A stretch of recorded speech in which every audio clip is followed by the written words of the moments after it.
Hello students, आज पुनः narration पर ही मैं वीडियो लेकर आया हूँ। जो पिछले 2 बार वीडियो में मैं बता चुका हूँ कि चेंज ऑफ टेंस हम लोग पढ़ रहे हैं। चेंज ऑफ टेंस पर पहला वीडियो पार्ट 1, दूसरा वीडियो पार्ट 2 करके मैं दिया हूँ। आज पुनः मैं पार्ट 3 लेकर आया हूँ, यानी चेंज ऑफ टेंस पर ही पार्ट 3 लेकर के आया हूं। यदि आप पहले का 2 वीडियो आप नहीं देखे होंगे तो आप उसे निश्चित देख लें। इसके बाद पार्ट 3 जब पढ़ेंगे तो आसानी से आपको समझ में आएगा। तो आज हम लोग पढ़ते हैं चेंज ऑफ टेंस के आगे का नियम, यानी पार्ट 3 इसका नाम हम दिए हैं। तो अगला नियम हम जब देखते हैं तो चेंज ऑफ टेंस का छठा यानी 6 नियम, 6 रूल जो है वह कहता है यदि रिपोर्टिंग वर्ब पास्ट टेंस में हो तो रिपोर्टेड स्पीच का फ्यूचर टेंस निम्न प्रकार से बदलता है, अर्थात शैल का शुड, विल का वुड। ध्यान देना है, शैल का शुड और विल का वुड। मैं उदाहरण के तौर पर यहां दिया हूं, he said to me I shall go to college. जब इसको आप इनडायरेक्ट में बदलते हैं तो he told me that a person, I बदल गया ही के अनुसार, तो ही आप देखिए यही शैल आपका वुड बन जाता है, यानी आई के अनुसार तो शैल था, लेकिन जब यहाँ पर्सन चेंज हुआ ही हो गया, तब ही के अनुसार आपका सहायक क्रिया विल होना चाहिए और वह इनडायरेक्ट में वही विल आपका वुड बन गया, यानी फ्यूचर टेंस आपका बदल गया। मैं इसीलिए यहाँ पोस्ट में लिख दिया हूं कि आरएस के सब्जेक्ट के अनुसार शैल वुड भी हो जाता है। दूसरा उदाहरण देखिए, Ram said I shell stay in Patna. जब इनडायरेक्ट में इसको बदलते हैं तो Ram said that, I person बदला, ही अब देखिए शैल यहाँ बदलकर वुड हो गया, यानी फ्यूचर टेंस पास्ट टेंस में परिवर्तित हो गया। He would stay in Patna, अब यह आपका इनडायरेक्ट बन गया। आप समझ गए कि फ्यूचर टेंस कैसे बदल जाता है। अगला नियम जो 7 है, इसको हम लोग पढ़ते हैं। तो यदि रिपोर्टिंग वर्ब पास्ट टेंस में हो तो रिपोर्टेड स्पीच की सहायक क्रिया, बहुत सारे सहायक क्रिया, बहुत सारे हेल्पिंग वर्ब है, रिपोर्टेड स्पीच की सहायक क्रिया अपने पास्ट फॉर्म में बदल जाती है। जैसे पहले भी आप चेंज ऑफ टेंस पढ़े हैं तो उससे आपका कंसेप्ट क्लियर हो गया होगा, लेकिन पुनः एक नियम यहाँ मैं लिख दिया हूँ आपके सहायता के लिए, आपको स्पष्ट समझने के लिए, कि यदि रिपोर्टिंग वर्ब पास्ट टेंस में हो तो रिपोर्टेड स्पीच की सहायक क्रिया अपने पास्ट फॉर्म में बदल जाती है, यानी कैन का वुड हो जाता है, मे का माइट में बदल जाता है, एम इज वाज में बदल जाता है, आर वेयर में बदल जाता है, हैव हैज हैड में बदल जाता है।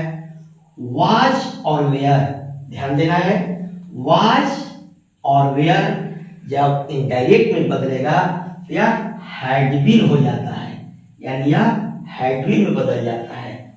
Have to, has to, had to भी आपको वाक्य में मिलेंगे, ये भी बदल करके हैड टू में हो जाता है। इसके लिए मैं यहाँ आपको 2-3 उदाहरण दिया हूं। जैसे कैन पर मैं यहाँ उदाहरण दिया हूं, he said to me I can defeat you. देखिए यहाँ कैन है सहायक क्रिया, जब इसको इनडायरेक्ट में हम बदल रहे हैं तो ही टोल्ड मी दैट, अब आई आपका पर्सन बदलेगा, बदल गया ही में।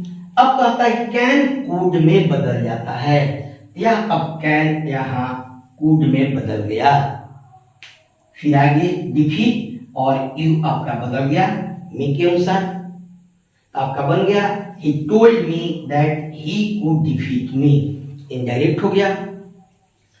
एक मैं को उदाहरण दिया हूं, he said I may help her. अब देखिए यहां मे है, नियम में कहता है मे माइट में बदल जाता है, तो जब आप इसको इनडायरेक्ट में चेंज करते हैं तो क्या हो जाएगा, ही सेड दैट आई बदलेगा ही के अनुसार, पर्सन चेंज हो गया ही। अब देखिए यहां में आपका माइट में बदल गया। मेरे विद्यार्थियों, इसी चीज को बारीकी से ध्यान देना है, इसीलिए कहता है इस सहायक क्रिया पास्ट टेंस में बदल जाते हैं। देखिए यहां कैन का कुड हो गया, यहां मे का माइट हो गया। इज के बारे में आप पहले भी देखे हैं, फिर भी एक अलग से उदाहरण में दिया हूं वाज और वेयर पर ध्यान देना है। अक्सर लड़के ये वाक्य गलत कर देते हैं और इस तरह के वाक्य अक्सर कॉम्पिटिटिव एग्जामिनेशन में भी पूछ देता है, नेवी एयर फोर्स के एग्जाम में पूछ देता है और इंटरमीडिएट के एग्जाम में भी सेटर इस तरह के साधारण वाक्य सेट कर देता है, यह जानने के लिए कि स्टूडेंट का कंसेप्ट कितना क्लियर है, वे समझ पाते हैं अथवा नहीं। इसीलिए मैं एक उदाहरण ऐसा भी यहाँ आपके लिए दिया हूं, he said I was absent। देखिए वाज है यहाँ, ये भी पास्ट टेंस में है, ये भी पास्ट टेंस में है, लेकिन कहता है क्या पास्ट फॉर्म में बदल जाएगा, तो वाज और वेयर हैड बीन में बदल जाता है, तो he said that अब यह बदल गया यहाँ। अब देखिए वाज जो बदला हैड बीन में बदल गया, यानी he said that he had been absent।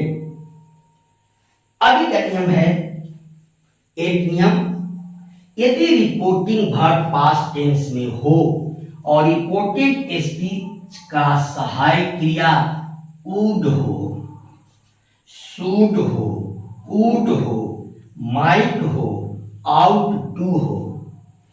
Can का कुड बनता था, मे का माइट बनता था, लेकिन यदि पहले से ही शुड हो, वुड हो, कुड हो, माइट हो, आउट टू हो, वही ये बात करता है कि यदि माइट आउट टू हो तो इनडायरेक्ट नरेशन बनाने में टेंस नहीं बदलता है, यानी ये बदलेगा नहीं, ज्यों का त्यों रहेगा।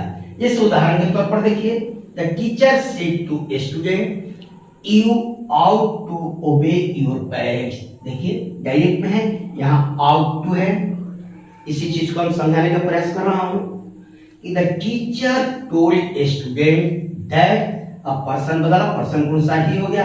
अब देखिए यह आउट टू नहीं बदला, ज्यों का त्यों ही रहा,